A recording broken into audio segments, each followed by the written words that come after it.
Hi. My name is Olivia Korn, and I am the chair of the Cornell University College Republicans.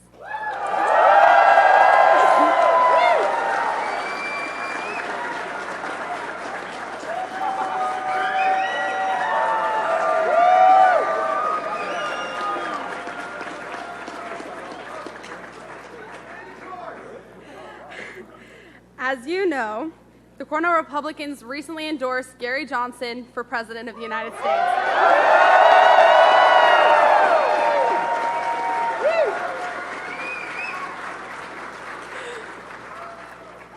As a result of our endorsement, the New York Federation of College Republicans, masterminded by a Trump supporter, violated its constitutions and bylaws by revoking our credentials. It's okay, don't worry, we're suing them.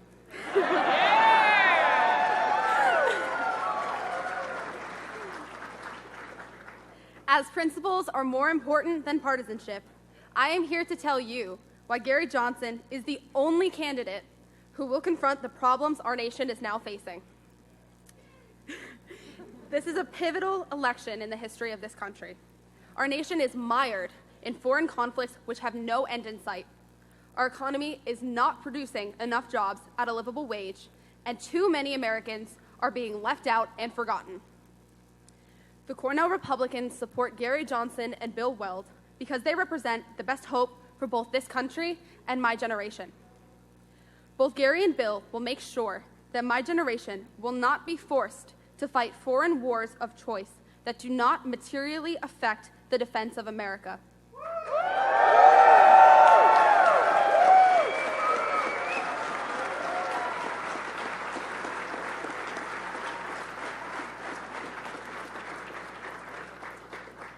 Over the last half-century, both Republicans and Democrats have engaged in such conflicts in Vietnam, Afghanistan, and Iraq, and it is time that our policy is changed.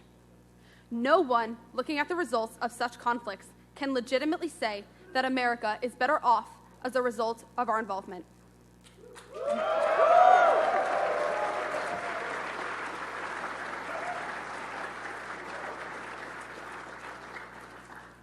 Gary Johnson is also the most fiscally conservative candidate in this race.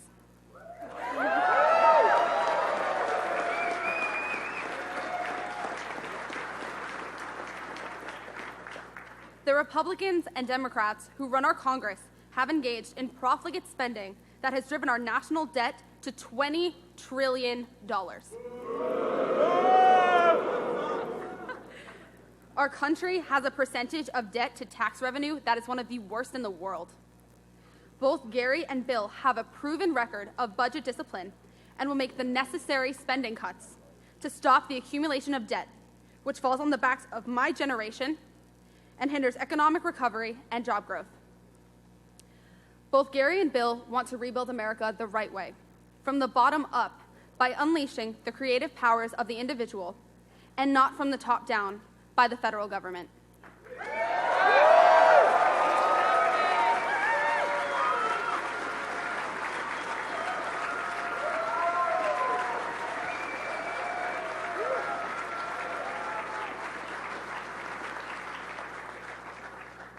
Like Supreme Court Justice Brandeis, they believe that our states are the laboratories of democracy, and that the solutions for America's problems, like a lack of quality education for all Americans, cannot be solved by Washington. Both Gary and Bill have exceptional records as businessmen and governors.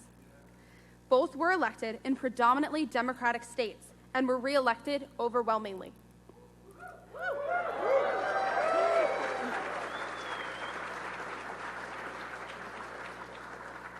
Their impressive record shows that they are committed to limited government, balanced budgets, and free markets.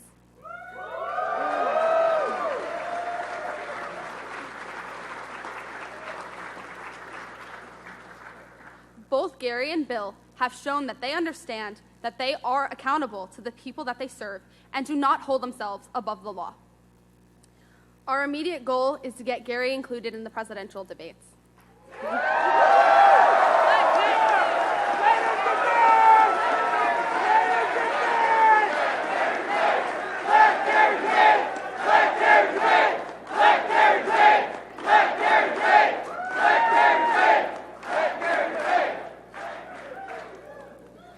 Once the American people hear his ideas and have an opportunity to contrast them with the failed big government policies of the other major party candidates, it will become clear that he is the only candidate who will actually confront the core problems that America now faces and will maintain America as a light unto nations. Thank you.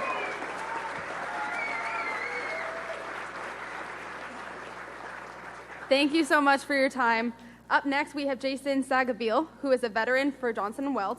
He is a former Scout Sniper Marine who suffered a brain injury and turned to music to rehabilitate himself after failed attempts with the VA. Thank you so much.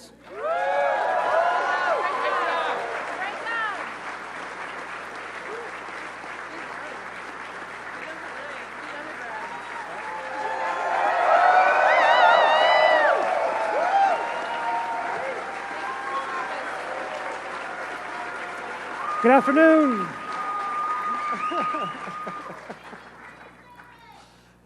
Thank you. And thank you to you, Olivia. Thank you.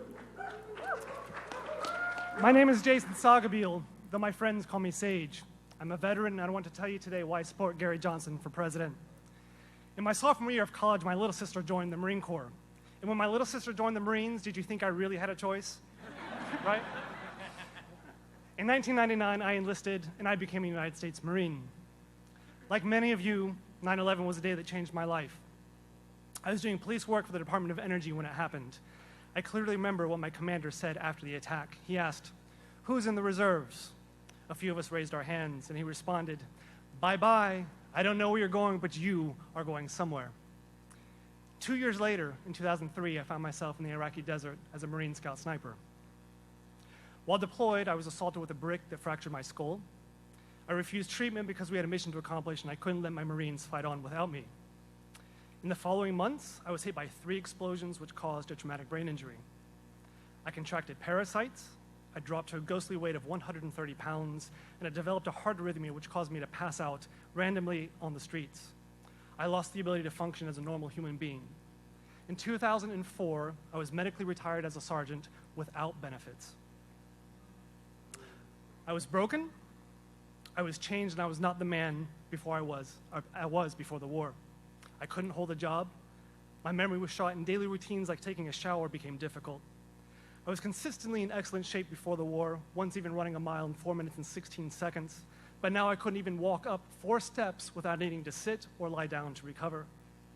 When I was 26, my health was so poor, I did not believe I would see my 30th birthday.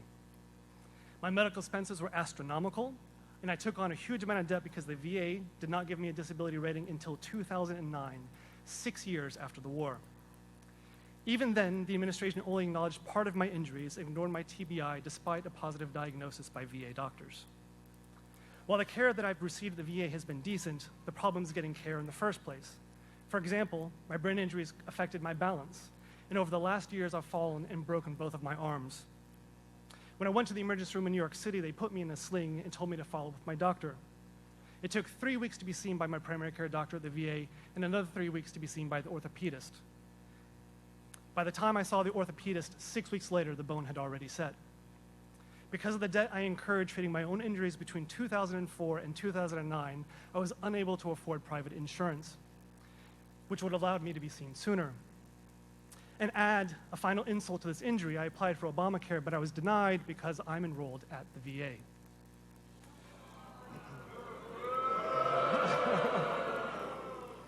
But through all of this, I've managed to persevere. I attribute much of my survival post-war to my family, who've helped me through a lot. And without my strong family, I don't know if I would have made it. Sergeant Davison did not. He was a recon Marine who joined my Scout Sniper platoon before the war. And 2 years ago, he took his own life. If Sergeant Davison was able to receive the support that he needed, and in a timely manner, perhaps he would still be here with us today. Service members need better access to care, and Gary Johnson is the president to see that this happens.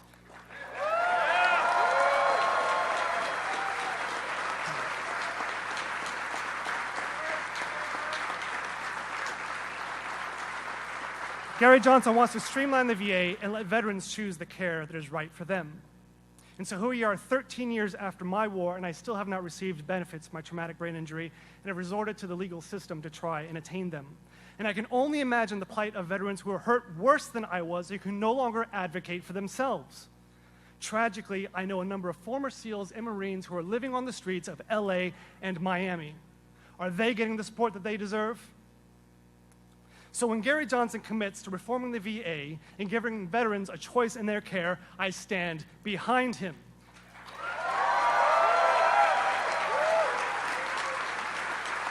And so now we have to ask, why are these veterans hurt and suffering in the first place? I believe it's because our politicians use the military all too often to try to change the rest of the world. And do not get me wrong, I am no pacifist. I will fight the good fight if we are threatened again. But if we as Americans stand for freedom, we stand for liberty, we stand for democracy, then we should lead by example and let those across the world choose their own futures without our meddling.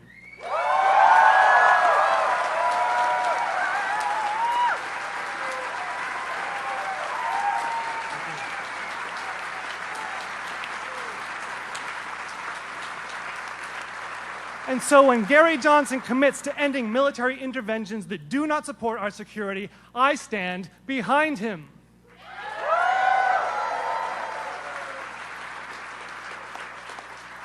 After my initial injuries, I had to relearn how to walk, how to talk, and how to think. And in the process, I became fascinated with human learning. I found a new mission and have dedicated my life to teaching, and have since founded an award-winning music school called Sage Music. I've joined the faculty at the City University of New York, and have helped found an orchestra which I now conduct. While teaching in the public schools, I've seen firsthand how we cripple our children when we teach to federal standards. Instead of teaching the free and critical thinking skills that allowed us as a nation to invent the automobile, the airplane, and the internet, we are mired in bureaucracy and teaching to tests rather than educating the whole person.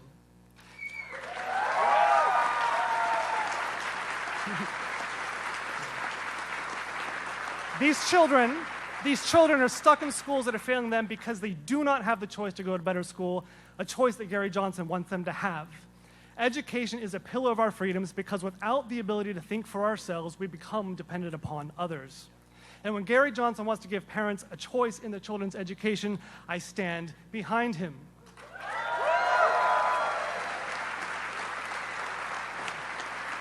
As a Marine, as a veteran, as an educator, as a business owner in the pursuit of free enterprise, I endorse Gary Johnson for president in 2016.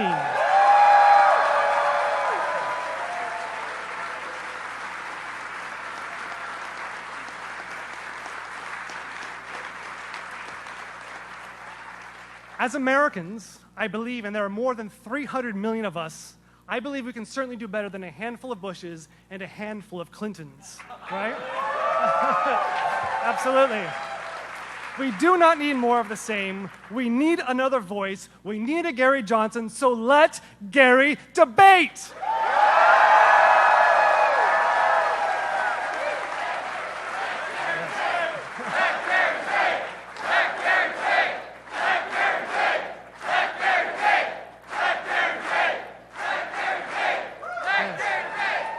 So thank you all. I thank the governors Johnson and Weld for having me here today. Thank you for listening. I'm honored for your time. I'd like to introduce next Mr. Juan Hernandez. He is the co-chair of Hispanics for Johnson and Weld. He's a former advisor of President Bush and Senator McCain.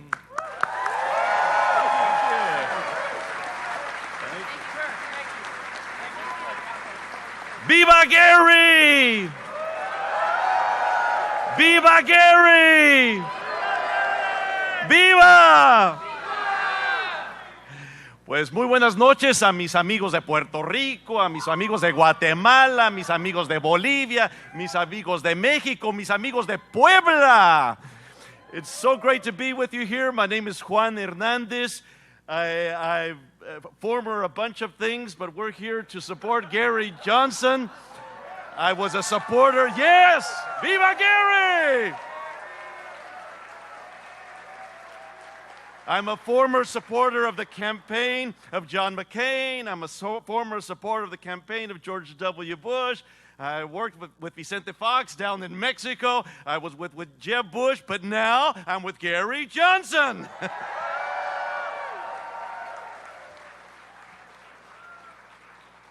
As a Latino, I am sick and tired of the insults of the right.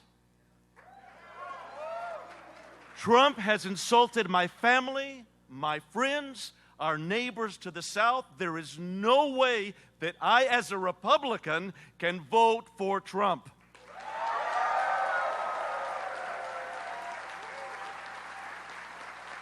On the other hand, as a Latino, there is no way that I can support the left.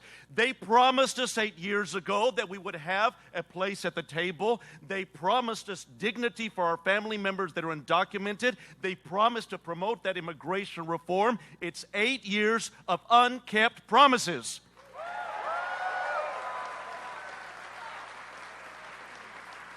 This president has deported more immigrants than the last 19 presidents put together. There is no way that as a Latino that I can support the candidate of the Democrat Party.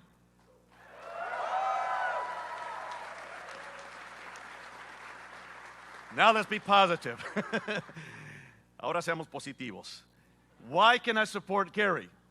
Because on the one hand, as us Latinos, he tends to bring the best of the left. He brings a compassion. He brings a tolerance that we Latinos tend to have with those very, very difficult issues of abortion, those difficult issues of gay marriage, those difficult issues of legalizing marijuana. On the other hand, Gary brings, yes, un aplauso, yeah. On the other hand, Gary brings us from the right that small government, that fiscal responsibility, and lower taxes. And finally, he brings what the candidate of the Republican Party says should be done about immigration reform, building a wall. No wall, señor.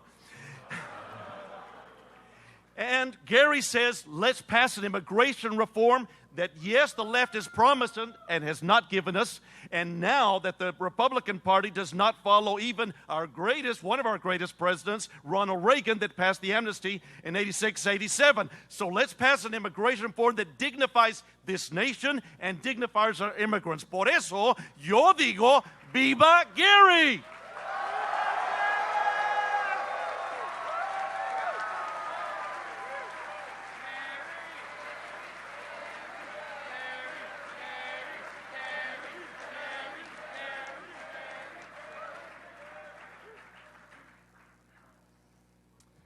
How are you? I'm Frank McKay, Chairman of the Independence Party, and thank you, everyone, for being here.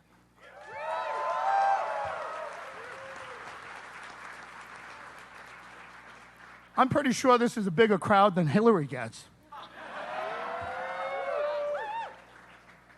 But you know what's not really out there? You're not seeing the networks cover this. You're not seeing the reporters, the same reporters, that are covering the duopoly. And the reason you're not is because they do not want Gary Johnson and Bill Weld in this debate. It is a nightmare for them if these two men get into this debate. So let them debate. Absolutely let them debate.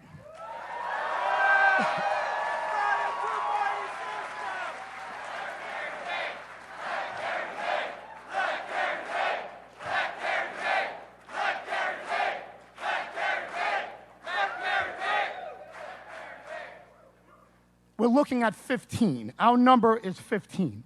That's the magic number. And if we get that number, all bets are off. Everything can happen from there. The last time that we had a third major slate in this election, in a major election, was Ross Perot in '92. And I'm sure there are people out there that supported Perot. But, I got very few claps on that one. But, the reason people like myself supported Ross Perot was because he wasn't like the other two. It wasn't because he was better than. We happen to have two men here that are better than anything that's running.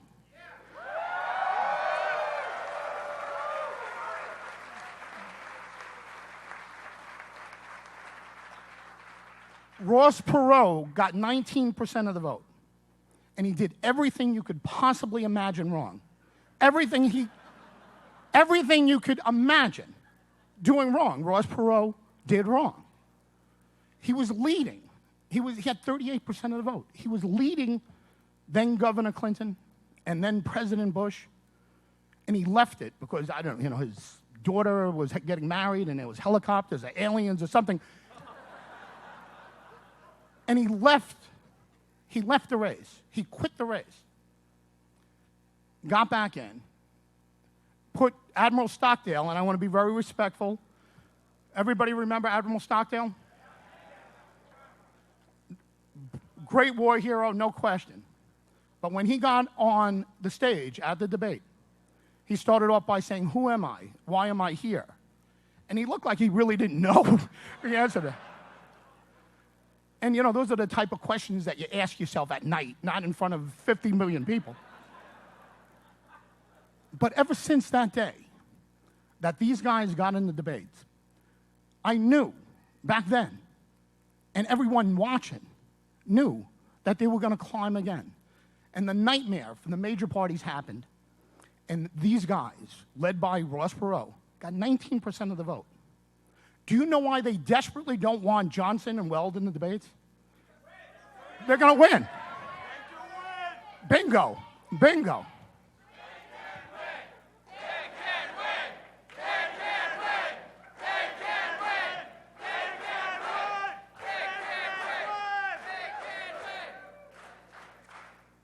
Let me leave you with a thought.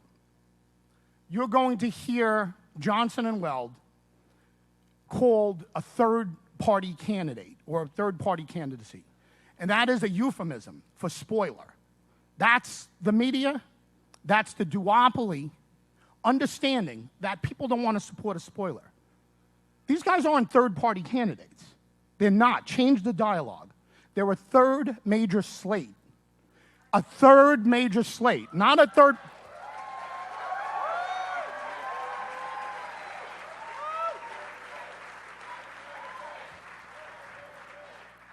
There are wonderful third-party candidates out there, and guess what? Many of them are running in one state or 5 states or 6, whatever it is. Johnson and Weld are a major slate that anybody in the United States can vote for. They're on the ballot in all 50 states. They're on the ballot in all 50 states. And if you put them in front of the American public, in between what the two major parties just put up as their nominees, that alone is going to put him higher than Perot, put Gary Johnson higher than Perot.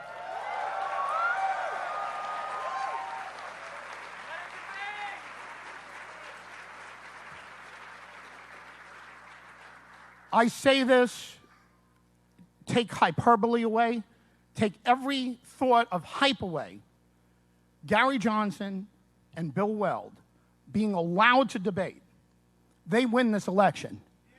They win this election.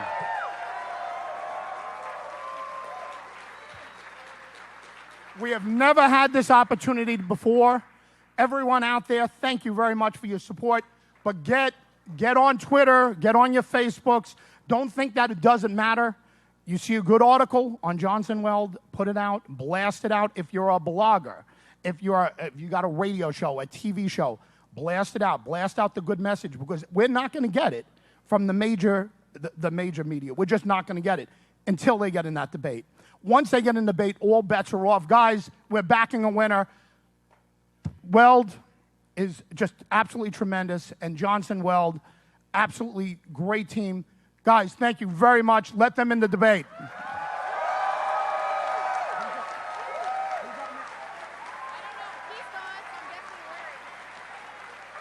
Juan Hernandez, everyone. Juan Hernandez. Is that you?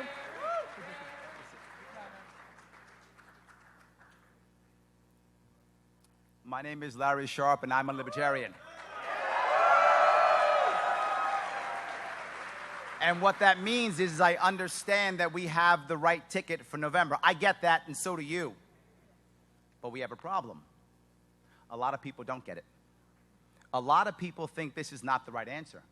They will say something like, well, you guys say this, or you guys don't say that. Or you guys do this or support that or don't support that. Or he doesn't support this or support that. They'll say that, but the question becomes, is he perfect? No. But that's why I love him.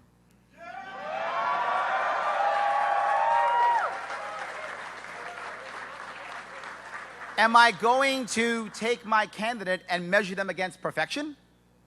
If I do that, I'm always going to lose. If I'm always going to lose, then why bother? Go home, binge watch Netflix, wave the white flag, the war's over. I don't accept that. I don't accept that. Because we have to measure our candidates against something else, and that is, will they move liberty, choice, opportunity, and growth forward?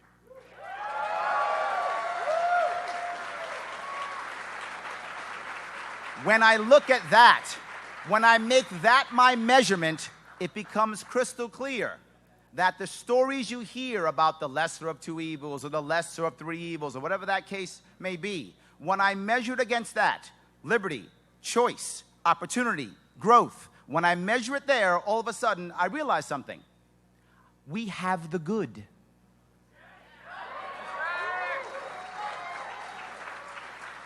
There are people on the other side who will give you decay, destruction, oblivion. But we have people in Johnson Weld, in Governor Gary Johnson, who will say, no, I will give you instead the good. I will give you choice, opportunity. I will give you growth.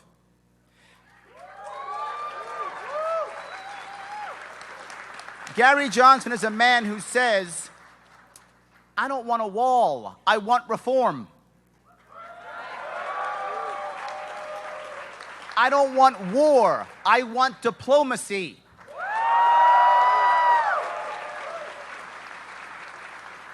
He has said more than once, he doesn't want to imprison us. He wants to help us when we have trouble.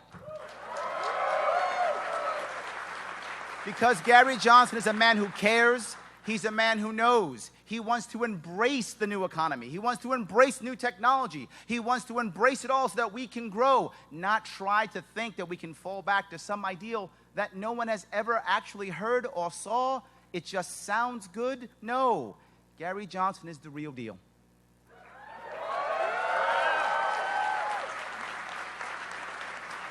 Now you might say to yourself, well, Larry, everybody says that. Everybody says that, so what? How do we know that? Because the governor has shown that. And he said specifically that if legislation comes in front of him that will move us forward, he will sign it. And if it doesn't, he will veto it. That, by default, is the definition of moving us forward, and he showed us that, and he proved that in New Mexico. So now that we know how we're going to measure what is the good. And we know that when we use that measurement, it's clearly Governor Gary Johnson. Now we have one more question, an important one. Do we have the moral courage to do two things? The moral courage to, one, push aside and sweep aside that duopoly. Push aside and sweep aside that environment of decay and you'll never win and negativity. Push all that aside and support Gary Johnson in November. Do we? Yeah!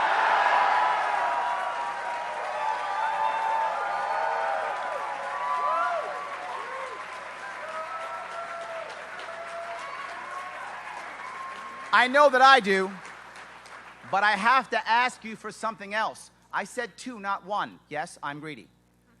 I'm going to ask for two things from you because that's not enough.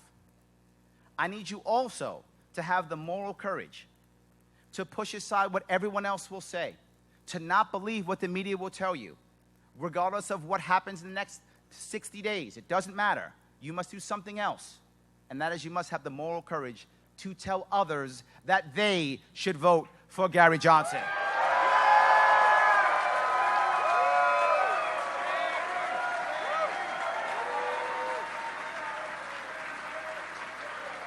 Now, I use the term moral courage on purpose because that's what it takes. It takes moral courage to be a libertarian in the world that we live in today.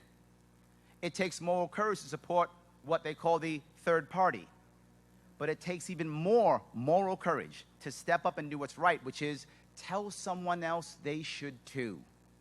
We have to make sure that not only do people in this room do it, but the people we know, the people we love. And we want to tell them, we're going to measure this against what matters to them. And that is always the same thing. It's liberty, it's growth, it's choice, it's opportunity. And when you look at that compared to the other side, it's crystal clear. Gary Johnson, 2016.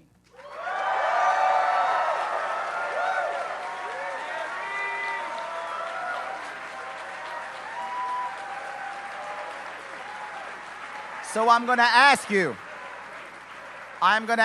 one more time if I could, and if the answer is yes, I want you to say yes. Do you have the moral courage to vote for Gary Johnson in November? Yes!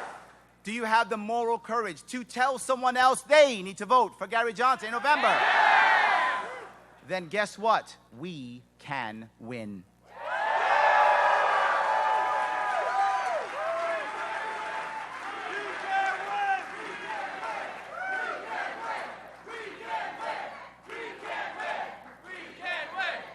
So I hope I've given you some ideas on how you can talk to the people around you. And I hope I've pumped you up a bit to give you some moral courage so you can do that. What I'd like you to do now is watch a great video that will give you one more reason why you should support Gary Johnson. Thank you.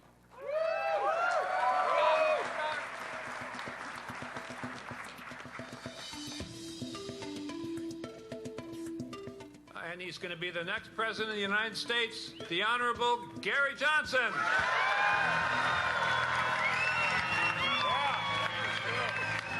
I do believe we represent the majority of Americans. I think the majority of Americans, I think 60% of Americans are all about being fiscally conservative, socially inclusive. Gary, I'm in. We have a two-party system, and it doesn't represent all people, and I think that we need to have another voice out there. Hey, Gary, I'm in. Ever since I came across your campaign, I got excited to vote for somebody and not against anybody. I'm in. We're in. Together, we do make a difference moving forward. We can overcome these obstacles. We are America. We are the shining light. We're the beacon on the hill. Gary, I'm in. We're in. Go Johnson. We're in. Grandfathers for Gary. I'm all in. Grandsons for Gary. I'm all in. I'm all in, Gary. I'm in. We're all the way from Omaha, Nebraska, and we're in. I'm voting for Gary Johnson for president. I can't be more excited about it. I'm a total Gary Johnson fan now. I'm 100%. He has 11% support in our latest NBC poll and is closing in on the magical 15% needed to make it to the debates. The American people have been asked and they've spoken. They want to see him on the stage. There's a new poll from Quinnipiac University that shows 62% of likely voters nationally say that Johnson should be included in the debates this year. Will there be two candidates, or now we're talking about three? The Commission on Presidential Debates is urging the venues hosting the debates to be prepared for a third-party candidate as Gary Johnson gains in the polls. Yes, I think there's only one choice. That's Gary Johnson. I am a fan of Gary Johnson. I think that he is awesome in his stances. He's pro-gay marriage. He's pro-choice. Less military intervention for other countries. And at this point, nobody's checking for Gary Johnson. Okay? I am. Gary Johnson, the libertarian candidate. He's an alternative out there. And I say right now, he belongs in the debates.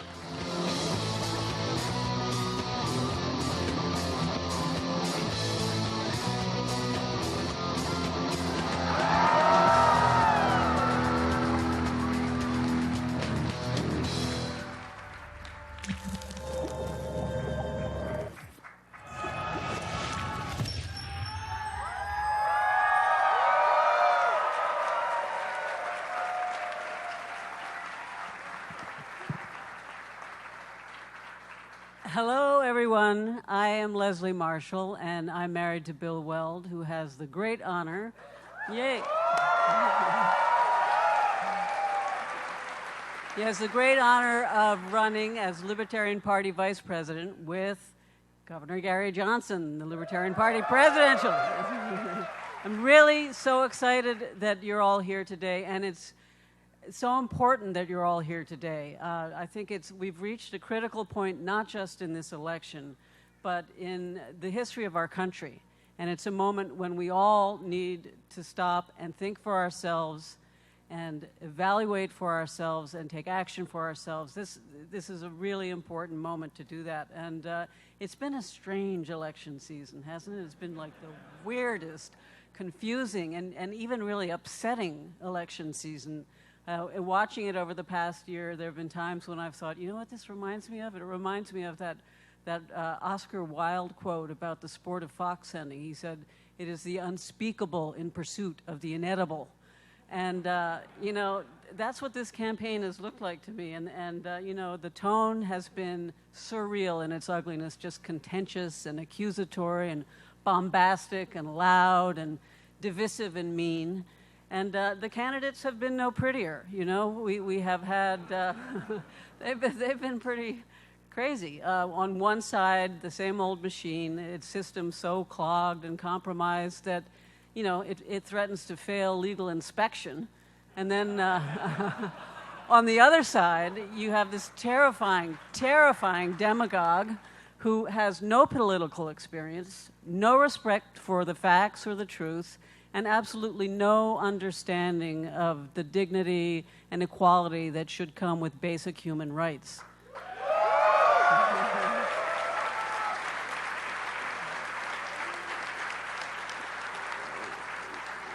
You know, when it all started, I think we all got kind of lulled into it, you know, over the last year. When it started, it was sort of surprise and almost entertaining and like, what, did he say that? Did she say that? Really? And then as it went on, the surprise kind of came alarm. He said, are these really the final nominees? These are the allegedly best leaders we can find in this entire country. You know, this can't be true. And then real dismay. It almost felt like we were, you know, collectively as a nation watching an episode of Survivor where, you know, where someone was being asked to, they were challenged either to eat a 2-year-old bowl of porridge or play a game of Russian roulette. You know, it's like, well, obviously one is more dangerous than the other, but both of them are pretty scary. So I've talked to people and they go, you know, what is this? What can I do? You know, I'm stuck in front of this thing and I can't change the channel. And the good news is, there's some really good news. You can change the channel. You can change the channel.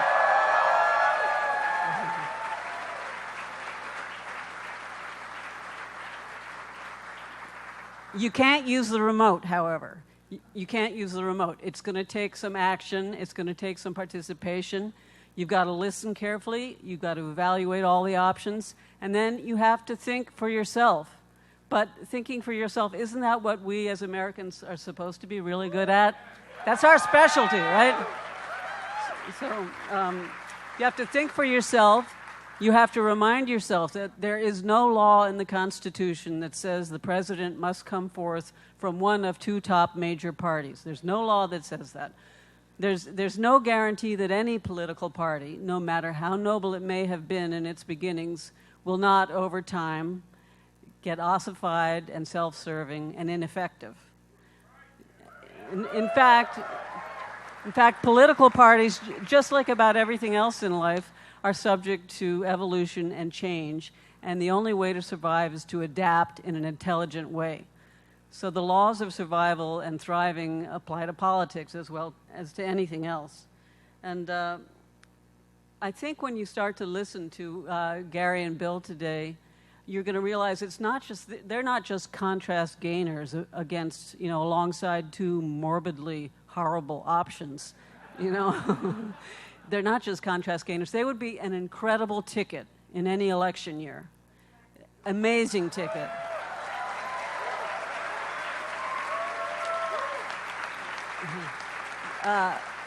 They would be amazing ticket because they can do it. They're capable, they're calm, and they've done it before. They were both two-term Republican governors in blue states, so they understand the art of compromise and how, you can't always get everything you want, but you can get what you need to move forward. It's a really important principle. They've done it over and over.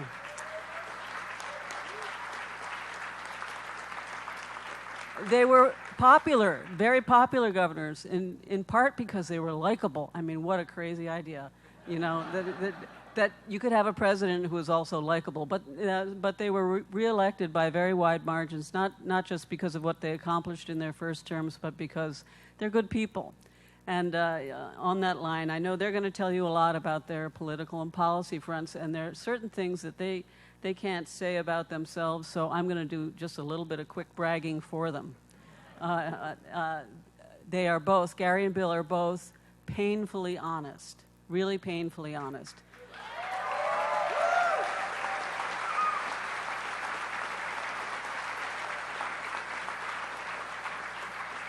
They are honorable. Another incredible quality to have in a president, right? They're completely honorable.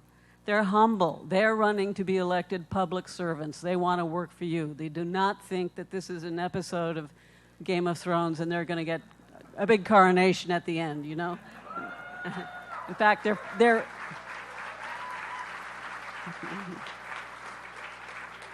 in fact, they're both for term limits. They both know a lot. They both have a lot to say, but they both know how to listen, and they seek advice from the best people they can find. They both have open hearts and open minds, and they believe in complete transparency.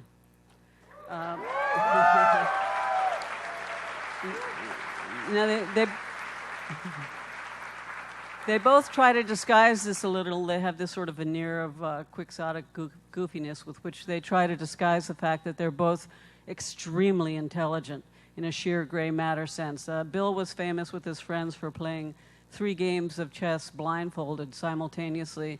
And he and Gary played chess for the first time out in Albuquerque, and Gary won.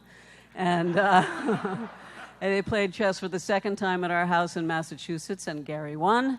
So we'll have to stay posted for what happens there. But they're also, this is really unusual too, they're fun. They like each other. They've known each other since the 90s when they were governors together, and they have a good time.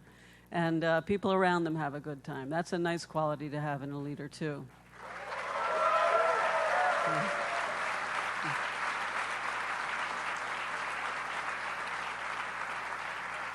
And lastly, this is one of my favorite, most important qualities, I think. They're both extremely kind.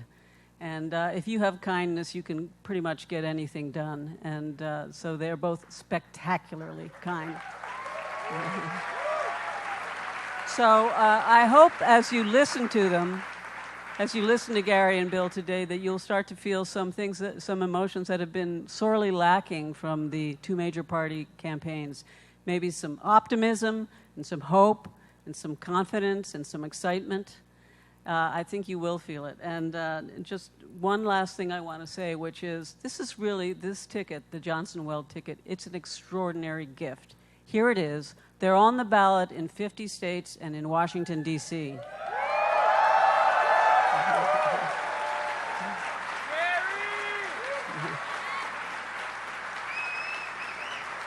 So each of you and all the people that you can talk to and spread the word to, you have an opportunity to really change the way this country goes. All you have to do is think for yourself, choose the best candidate, choose calm, capable, honest, honorable leaders. Choose Gary Johnson and Bill Weld.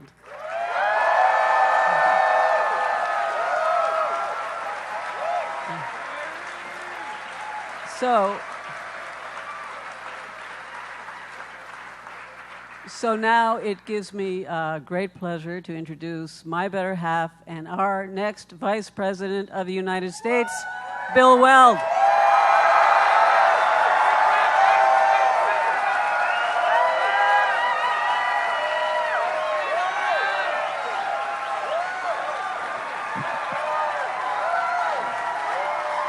Thank you. Thank you.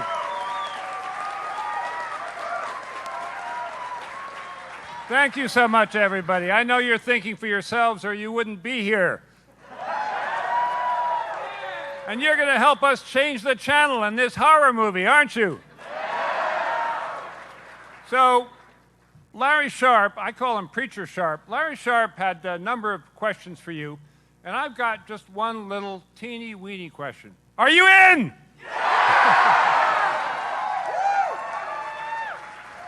Well, that's good to hear. So the days since May have really flown by for me. They've been a pure joy. And much of the reason for that is that, as Leslie said, Gary and I have known each other a long time. We did bond as fellow governors. It didn't hurt that we have the same value system and the same view of the world, that we think that governments, like households and individuals, should balance their checkbook at the end of every session.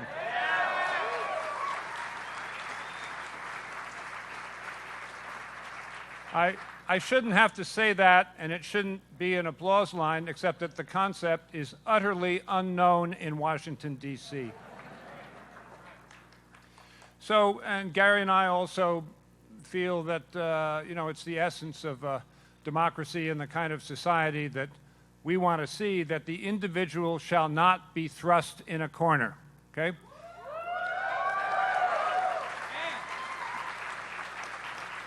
And that translates in politics to a whole bunch of issues, and each of us have not hesitated to be outliers over the years. Gary was an outlier for 10 years on the question of legalization of marijuana, a relatively harmless.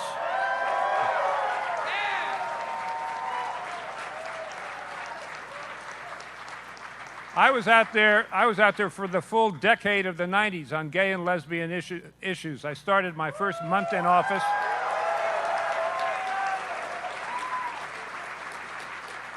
I appointed as a judge the woman who wrote the judicial opinion holding that marriage equality is constitutionally compelled, and that became the basis for the Supreme Court decision, and I'm proud of that.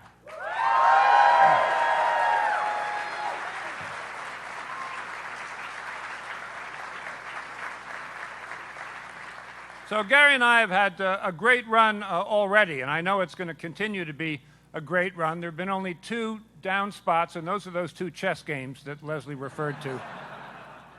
But it's been a real treat to get to know each other better. We had a great run out west of rallies, and then more recently a run in New England, and it's really tremendous to be here in my native New York City as well. So thank you so much.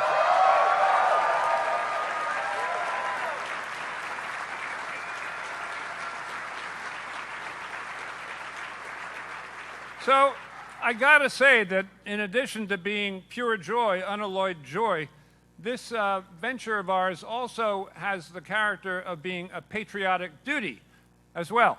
And why do I say that? Well, turn on your television screen and look at it any evening you care to, and you will see 2 people screaming at each other. And it's not reality TV, but unfortunately it is reality. Between the 2 of them, those 2 candidates really seem to have gotten just about everything wrong. And their discourse is not constructive at all. They have each of them close to 70% negative favorability ratings. I've never heard of an unfavorable rating over 50% before. And that record has been shattered and then shattered again. So it's not just that, though. It's what's behind that. It started in Washington, D.C., the partisan rancor and people getting more and more extreme and refusing to listen to each other. When I first worked in Washington, it was for Senator Jack Javits of New York, and thank you for that. But when someone was going to give an important speech in the Senate, the galleries of the Senate were absolutely full of spouses, friends, interns, whatever, because everyone was there to listen to the speech and see whether or not they were going to be persuaded by it. Now when there's an important speech to be given, it's given at 3 o'clock in the morning with the television screen not allowed to pan and let you see that there's no one else in the chamber, just the speaker. And it's all gimme gotcha, you know, trading salvos, filling the news trough, a very technical game. And the two parties in Washington really seem to live with no other thought than to destroy each other rather than getting the people's business done. And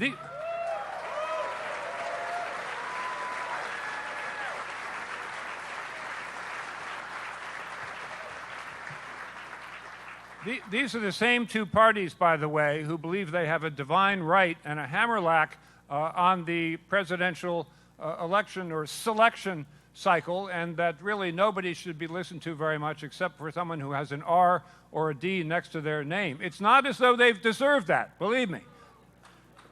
So that's partly what's at issue here in the question of the debates. You know, we've been saying until quite recently, we think there's a majority chance that the commission is going to do the right thing. And I've just been thinking...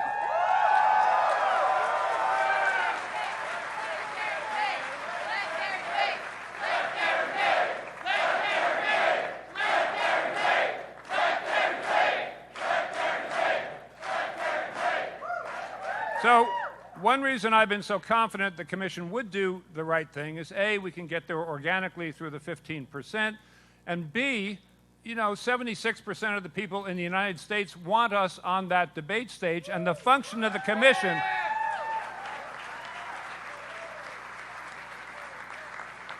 the function of the commission is supposed to be education of the public about the contest for the presidency. They're an educational institution, a tax-exempt nonprofit. If they're not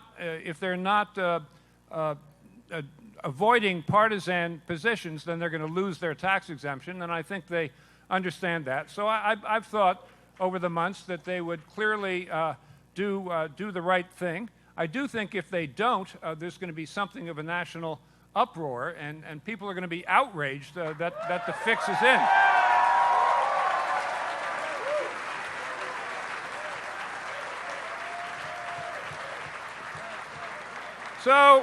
So I've been thinking ahead in my mind as to what would happen if that did happen. They did the wrong thing. I do think they'd be tarred and feathered and run out of town on a rail, figuratively speaking, in the press, and I don't think that would die down, because every day that the system is shut down and full discourse is not allowed is a day that the national media can comment on that. And the reason why we thought the debates were so essential is because that would be saturation media coverage of the Johnson-Weld candidacy every day between September 26th and November 8th. But if there is kind of a national uproar and a reaction to the shutting down of the process in favor of these two monopoly organizations in Washington that are not really doing us any good, that saturation media coverage may very well continue unabated until Election Day anyway. So I think that there's a scenario where Gary Johnson and Bill Weld locking arms outside the debate hall, answering in real time the same questions that are being put inside, you know,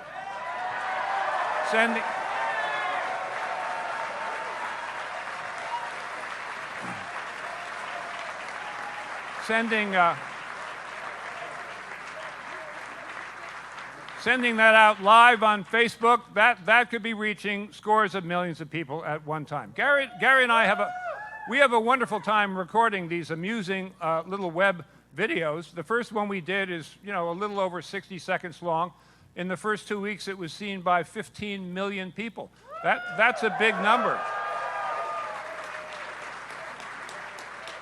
And what we do put out these days on the web is reaching 30 million people. So I do think that there's movement out there. I felt it in my political bones, and I do have some. Three weeks ago, when the adrenaline began sluicing back into my bloodstream, and I started noticing that when I was walking through airports with Gary, whether it was in the West or the East, he was being absolutely mobbed. So something is happening out there.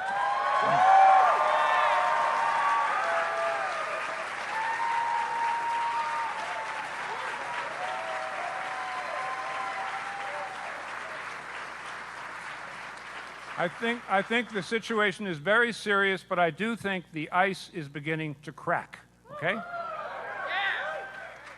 So what are we going to do about it? What are Gary and I in particular going to do about it? And I'll tell you what we're going to do about it. We're going to win the election!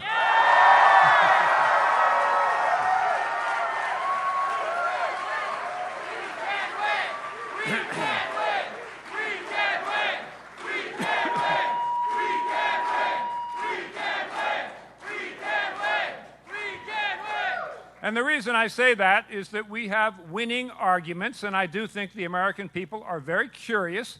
They do feel kind of starved for information, so they will listen, and when they listen, this is what they're going to hear. Gary Johnson and Bill Weld are both two-term Republican governors of blue states who succeeded Democratic governors and who came in and succeeded in balancing the state's books and putting its fiscal house into order in a matter of months. Okay?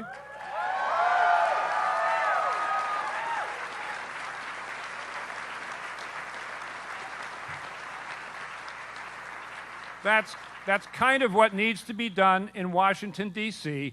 Both the other candidates have made it abundantly clear that they have no intention of going anywhere near putting the fiscal house of the government in order. They're not going to touch entitlements. They're going to increase spending here. They're going to increase spending there. It's just they're not serious about doing what has to be done.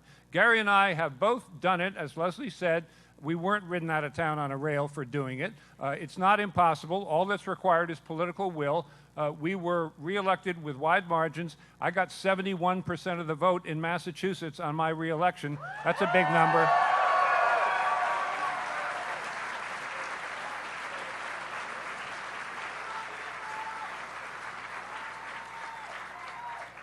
Mr. Trump has no government experience whatsoever. His experience consists of saying, believe me, even when what he's saying, and really more often than not when what he's saying is palpably ridiculous.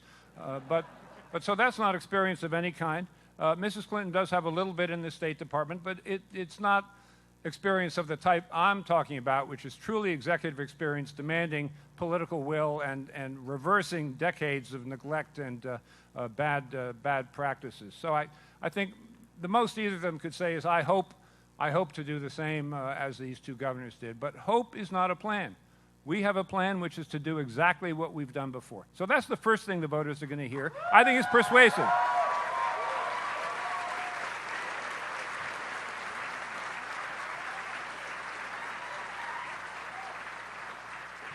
The second thing they're going to hear is that on the merits we represent a mix of policy positions that is not represented by either of the other parties. Nobody would view the Democratic Party as being fiscally responsible these days. Every promise that's been made, it's just taxes are going to go up, spending is going to go up, and nothing could be clearer than that. Mr. Trump, similarly, is the head of a party which has tried to be as mean-spirited as possible. They had a mean-spirited platform before they got to Cleveland, and then they amended it to make it more mean-spirited. From the beginning, Mr. Trump has set out to pit group against group. And if I had to say one thing about the country, that Gary and I in general are optimistic about the country and America's prospects, and we think we're well positioned as a country. The one thing that does trouble me is that Mr. Trump and others seem to have succeeded in setting people's teeth on edge and in pitting group against group, and they're doing the opposite of what, for example, President Reagan did, which is to make people feel good about being an American. Mr. Trump seems to think that his job is to make people feel bad about being an American. That is no way for a presidential candidate to act.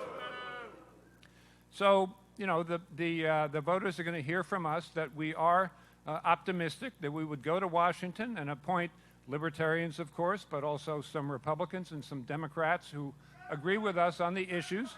And that has a better chance of getting something done in Washington than a continuation of the poisonously partisan rancor that characterizes it right now with only the R's and the D's. So we get more work done in Washington, and I think that will be persuasive as well.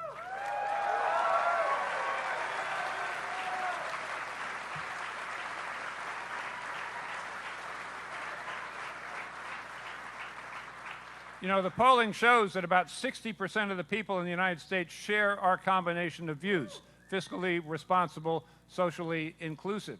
That's a very big number. Gary likes to say we've got a 6-lane highway going right up the middle of the electorate and talk about an addressable market. Once our message is heard and people are focusing on us, whether we're inside the debate hall or outside the debate hall, easier if we're inside, not impossible if we're outside. The point is focus and name recognition and listening, which is why I'm so happy, we're all happy that you all are here today. Once that happens, we think the people are not going to go to one extreme or the other, and they're not going to be brainwashed by the palaver coming out of Washington, D.C., and that we will win the election.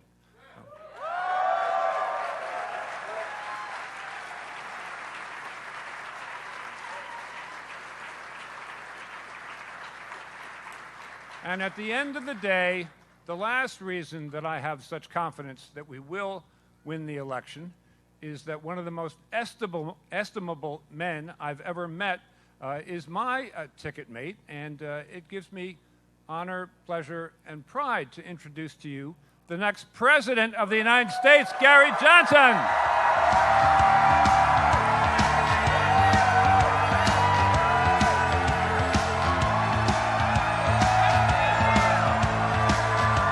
Thank you. Thank you. Thank you. Thanks. Thanks. Really. Wow. Wow. Wow. Thank you. Thank you. Thank you. Thank you. Look, I want to start off with an apology to all of you. This whole Aleppo gaffe.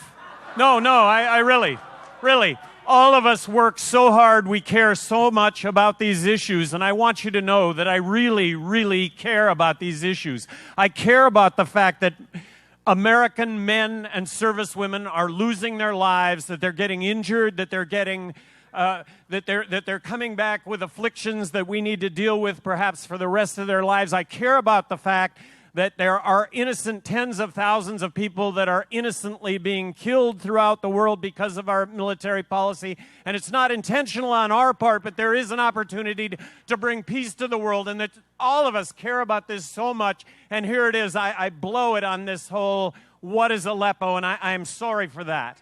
And no, listen. But the issue, and then the issue is, and everybody wants to make fun of the gaffe, but the issue is that here we have at the epicenter of the Syrian crisis, we've got Assad on one side of Aleppo, we've got the Free Syrian Army on the other side, someone that we are supporting.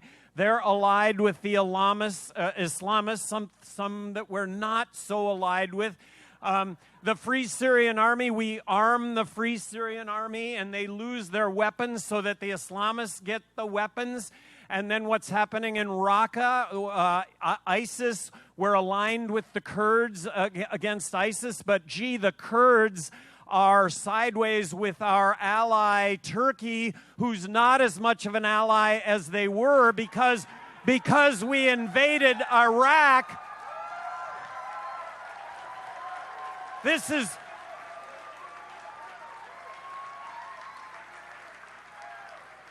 is what we're so concerned about. This is what we're doing throughout the world. The unintended consequence of us supporting regime change that has made the world less safe, not more safe.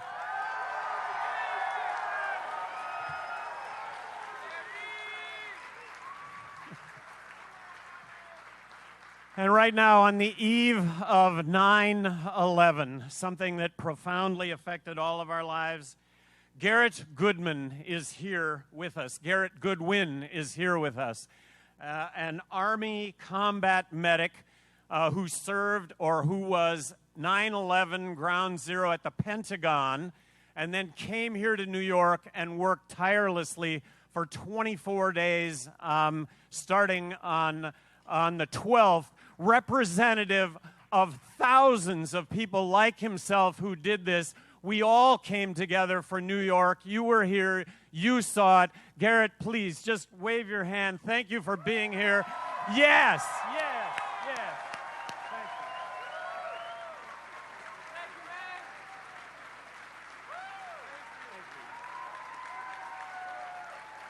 That's who we are as a people. That's who we are. And this is the craziest election ever. It is. And it's as crazy because even in spite of Aleppo, I think I'm going to be the next president of the United States.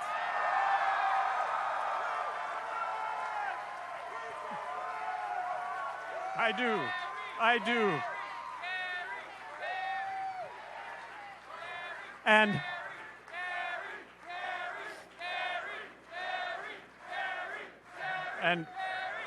really, and beyond my wildest dreams, beyond my wildest expectations, Bill Weld is my running mate, and he is somebody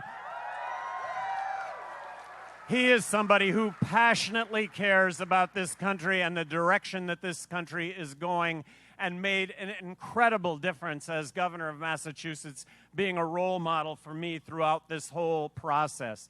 Brainy Bill, and he's called me Honest Gary. These are the names we're going to try and adopt for ourselves. And adversity, all right? Adversity. We all make mistakes, right? We all make mistakes. Mistakes is a part of everyday life. But it's how you deal with mistakes that ultimately determine success.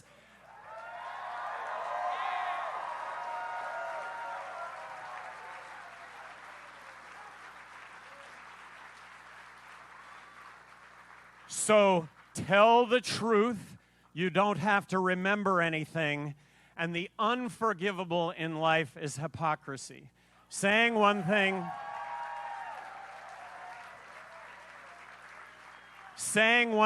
and doing another. Bill Weld and I are not hypocrites.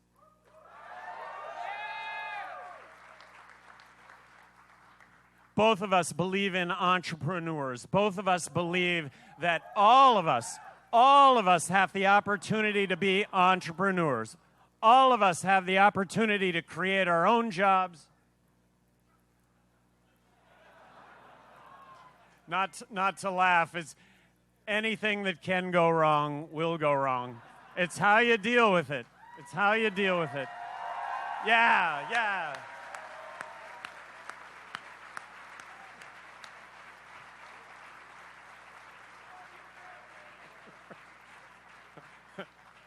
Sometimes I think there is a conspiracy. I get all wound up on television, and then all of a sudden the satellite feed miraculously goes away. I mean, but believing in entrepreneurship, really. All of us, if there's an advice I would have for everybody here in the room, and my advice is worth exactly what you're paying for it, which is nothing, but my advice is that whatever you know, whatever it is you do, apply it entrepreneurially. There will never be a greater reward. Create your own job, create jobs for others, and government does have a role in all of this. Government can make that easier, not harder, and right now,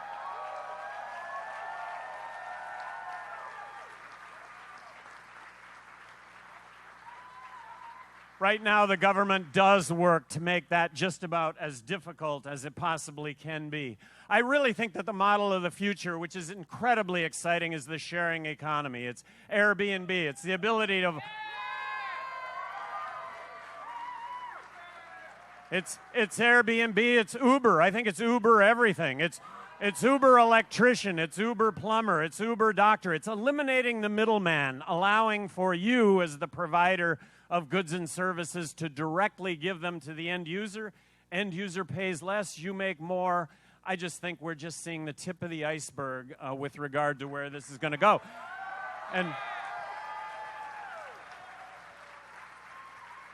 And government can play a role in this, making it just easier for that to happen as opposed to making it harder. So what Bill Weld and I are going to bring to the table more than anything else is just certainty. Certainty that taxes are not going to go up. Certainty that when when approached or when given tax reduction, will always sign off on tax reduction. Certainty that when it comes to rules and regulations and your and my ability to live our lives more simply, in compliance, of course, with being good human beings, that we'll be able to do that. So there are...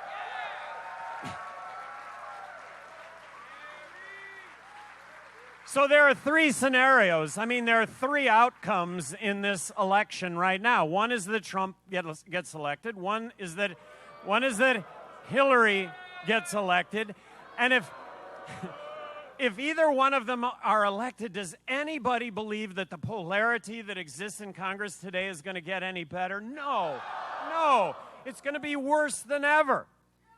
Scenario 3, Bill Weld and I, libertarians, get elected.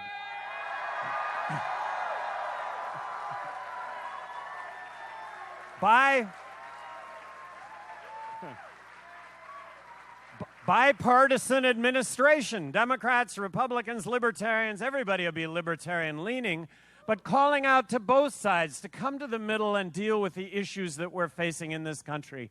I think that that third scenario is the only scenario that even has the remotest possibility of succeeding.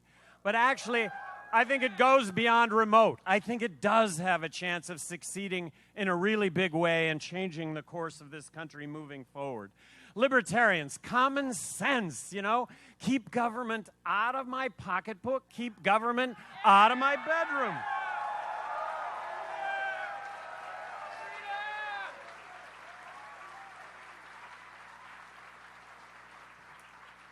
A pledge on both Bill and my part to submit a balanced budget to Congress. Now, balanced budget, that's about future generations. That's about your kids. That's about their kids. If we don't balance the budget, what? We're going to get it all, but you've got to pay for it all? That's not fair at all. So reforming the entitlements, Medicaid, Medicare, these are going to be tough issues. But neither Trump nor Clinton are saying that we should even deal with them, and Hillary is saying that we should expand them. Look, the outcome of that is going to be that it's not going to be available for anyone. And then Social Security. Look, we can save Social Security, but there are some reforms that have to happen within Social Security, and to do nothing is not acceptable. It is not acceptable to do nothing.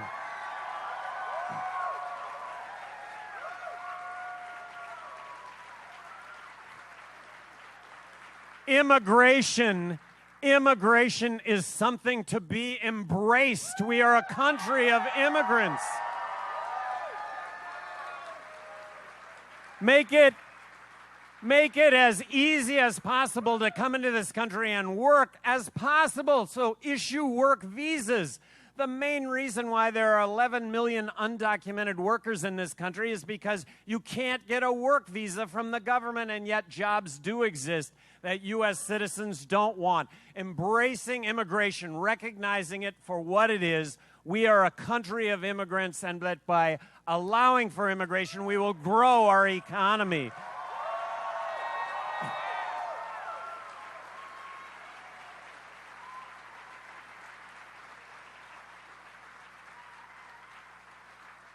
Building a fence across the border is just nuts. It's nuts.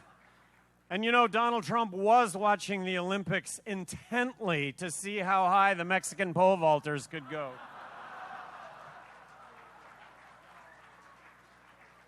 Believing in free markets.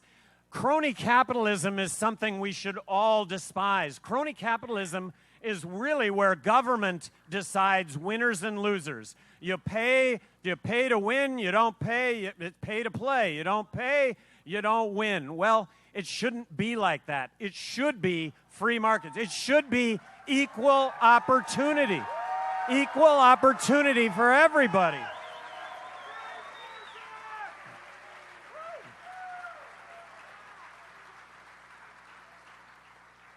I support, Bill Weld supports, I think we all absolutely have to support term limits. Look,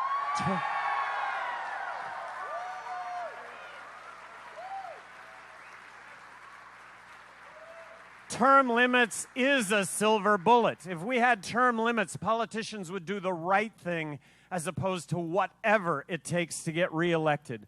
We would not have a $20 trillion debt today if term limits were in effect.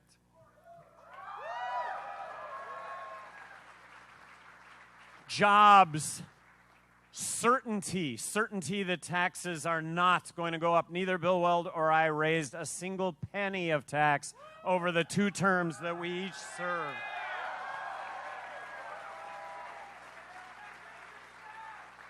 Believing in free markets, believing that when it comes to health care, and I do agree with Chief Justice Roberts that health care, President Obama's Affordable Health Care Act is a tax. My insurance premiums have quadrupled. I haven't been to see a doctor in 3 years. It is a tax. When it comes to health care reform, what do we need? Well, we need a government really that's going to blow the lid off of the services that health care might provide. Make it easier to provide front end. Let's deal with instead of dealing with the problem after it's all ended with, let's talk about health and diet and exercise so that it doesn't happen at the back end.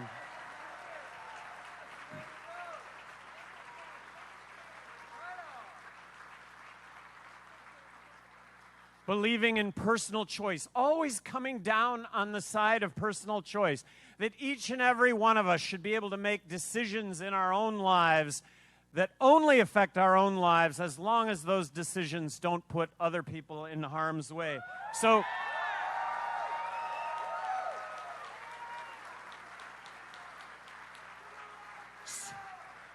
believing in marriage equality, whom you might love, whom you might marry. Abortion.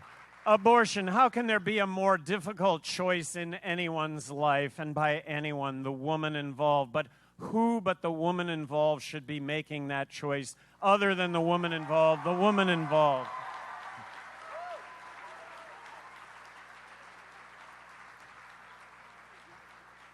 Legalizing marijuana, bringing an end to the drug war.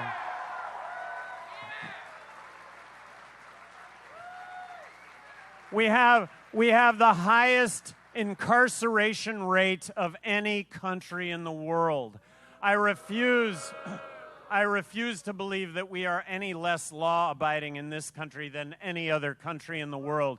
We have tens of millions of Americans who are convicted felons that but for our drug laws would otherwise be tax-paying, law-abiding citizens.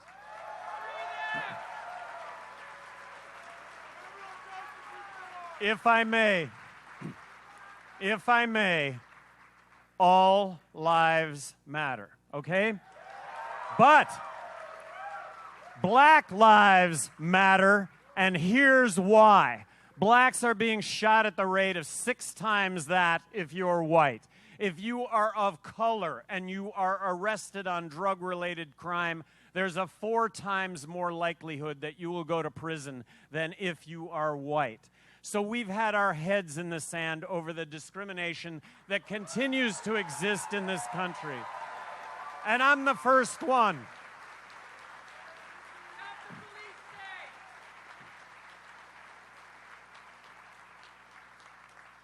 Believing in the Second Amendment to the Constitution.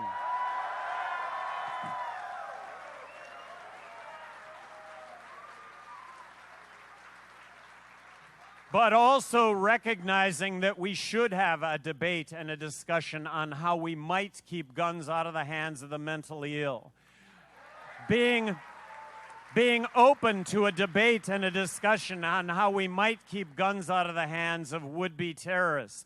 Recognizing what happened in Orlando, and as President of the United States, I would love to know what transpired between the FBI and the fact that they did interview the shooter in Orlando on a couple of occasions.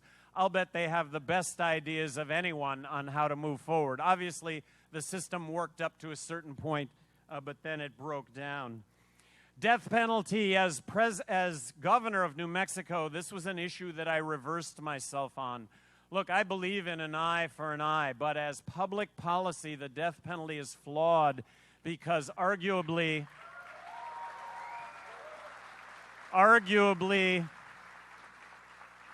there's a 4% error rate when it comes to the death penalty.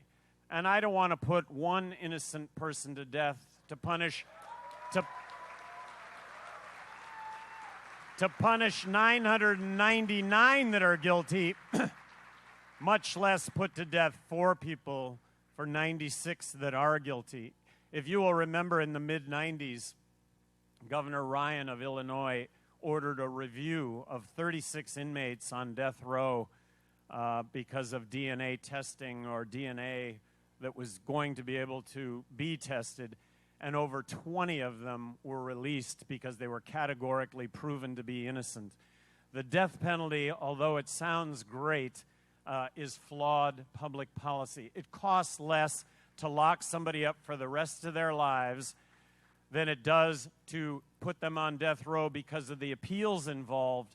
But then when you find out that someone gets released because they are categorically innocent, what price do you put on that? And that is America. That is the United States of America. That is the Constitution of the United States of America.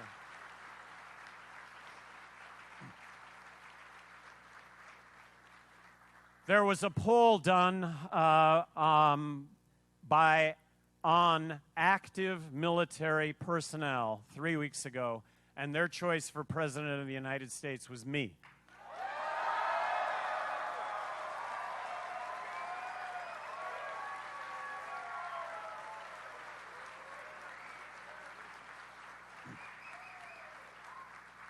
And what I would like to think that means is that this guy is saying something that people need to understand, and that is that we do need to have an invincible national defense. When we're attacked, we're going to attack back, but when we involve ourselves in regime change, it has the unintended consequence of making things worse, not better. And in my lifetime, I cannot think of our getting involved in a single regime change where it has turned out to be better and not worse.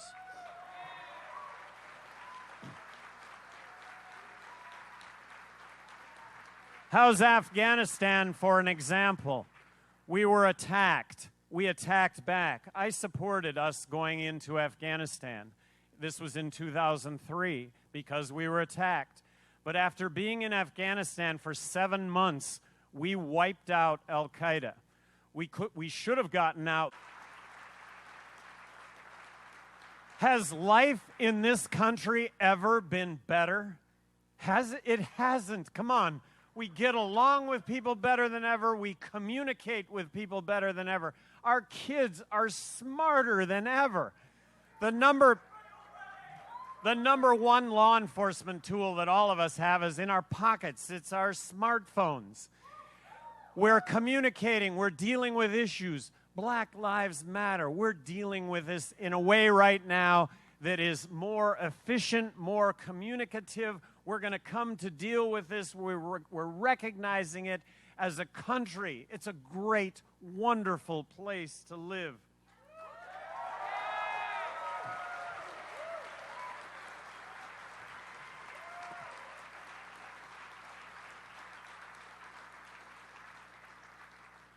And my last pitch to all of you, if elected President of the United States, I'm going to bring an end to the imperial presidency. This is a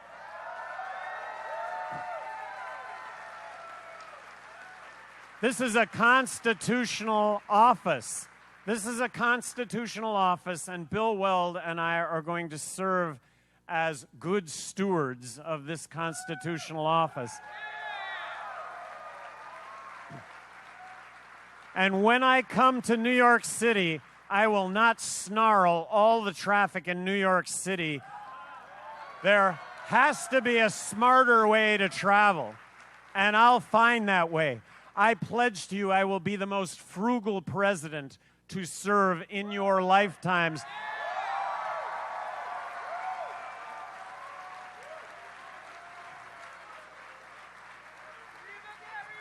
because you can't do this if you're not going to lead by example. Saturday afternoon, and you are all here. You have no idea how honored we all are that you are here. Thank you so much. Whoa. And lastly, you're too good. You honor us. You honor me. Thank you. Thank you.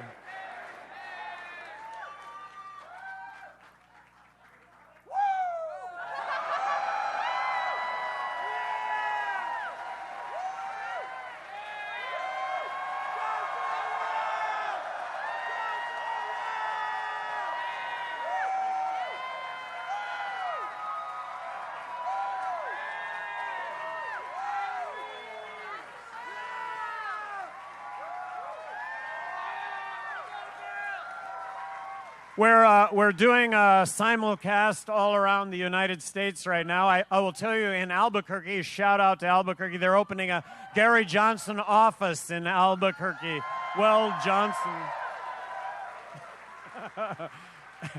And I'm going to bring Larry Sharp back on here to make a pitch to the whole country that tunes into these things. So thank you, thank you, thank you.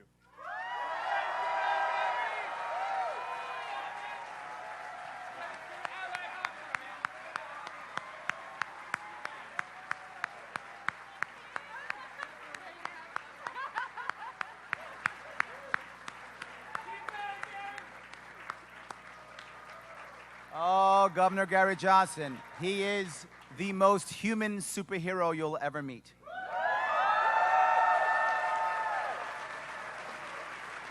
With that superhero power that he has, we have to move the country forward. We have to get more people to understand our message, to see how powerful he is, so that we can get that victory in November, right? Yeah! With that, we understand that he is human. So he does have one flaw. He's too modest. So he won't do what I'm going to do. I'm going to ask you for one more thing. I'm going to ask you, I asked you for 2, now I'm going to ask you for 3. One more thing, and that is I want you to realize that we need more funds to move forward. We have to. You have to help us here. We have to move this forward. Absolutely. So here's what I want you to do. For those of you who are here, for those of you who are watching, go right now to johnsonwell.com and give what you can give. If that's $100, awesome. If that's more, even better. If it's $50, amazing. If it's 5 or 10, all good. Whatever we can use to move forward to get this message out to the right people so they will vote with us in November and we can win.